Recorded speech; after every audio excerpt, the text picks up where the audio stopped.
Hi there. I wanted to share with you today our monthly meal plan for the month of December.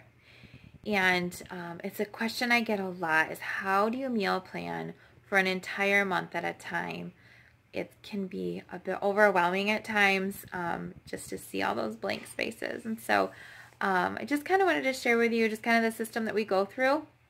And we live here in the Midwest, and we realize that we cook seasonally often. Whatever is the produce that's in season is what we cook with for that month.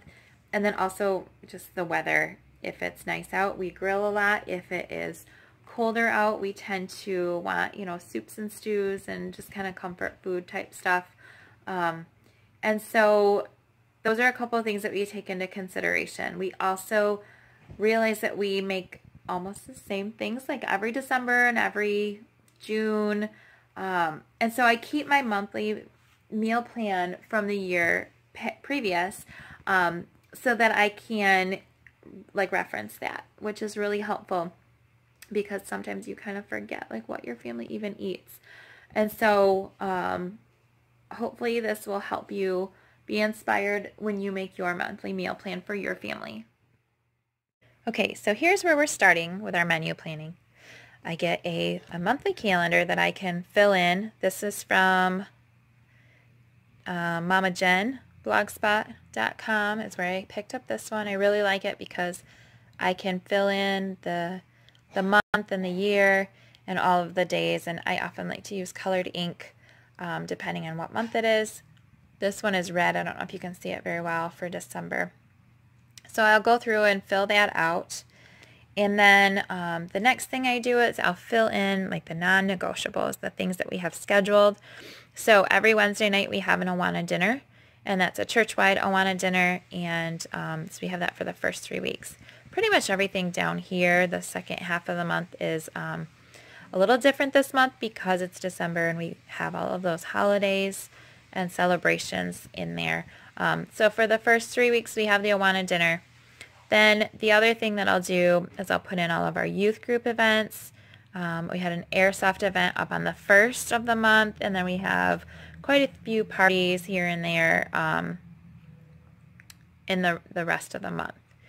So then I will go through and decide if I want to have a theme as well. So for this month we decided to do soups on Mondays. For the most part we're doing Mexican food on Tuesdays. And then, like I said, we have the Awana dinner on Wednesdays. Breakfast is for dinner on Thursdays. And then Saturdays are a pizza night. So I kind of put those things in. The next thing I do over here is I will take an inventory of our entire freezers.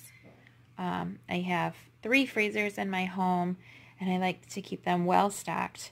However, this month we are depleting our freezer inventory, hopefully.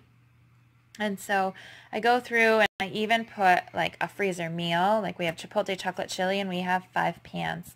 So I make a note of that before I lay out my menu. So then the next thing that I will do is I have a stack of cookbooks. And I just grabbed the three of the Pioneer Women cookbooks that I have. And the middle one there, that one is a birthday gift I just received. So we're kind of cooking through that one, trying a lot of meals from that one. And the bottom one is her holiday cookbook. I tend to do a lot of her stuff for Thanksgiving and Christmas and New Year's.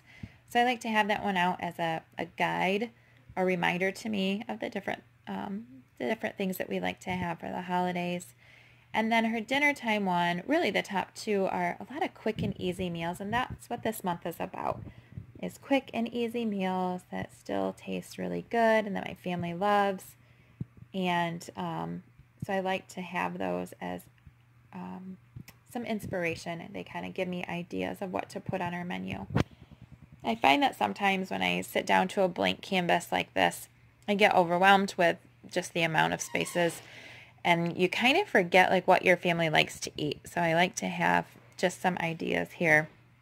All right, so speaking of that, forgetting what your family likes to eat, I had told you before that we do seasonally cook.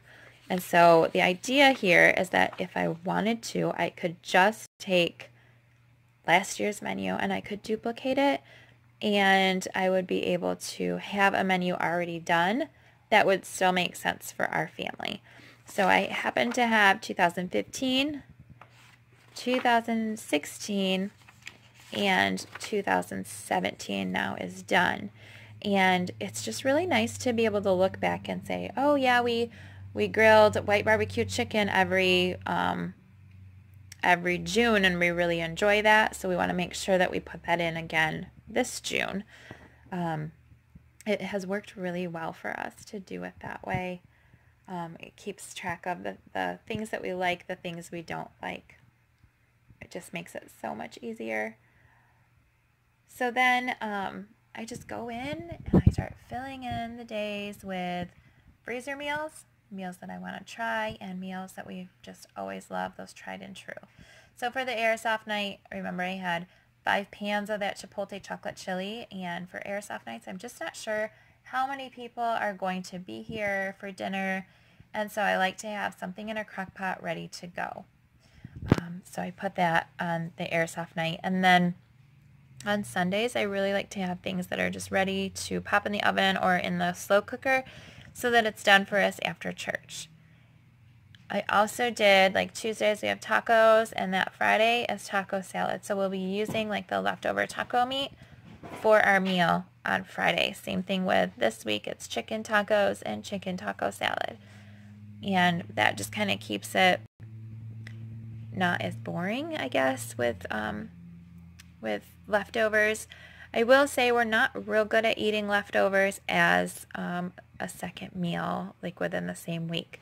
So usually if I have leftovers, I'll throw it in a freezer pan and put it in the freezer as a freezer meal for later on. That just seems to work a lot better for us.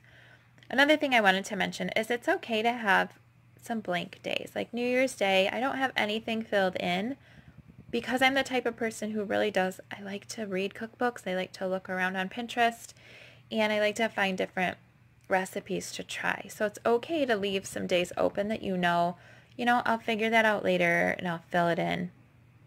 Now, this month we, like I said, are doing a lot of things that will eat up a lot of the chicken that's in our freezer and use up a lot of the stuff that we have around the house. My grocery budget for this month is $400 to feed 10 people, plus any youth group activities we have in our home as well.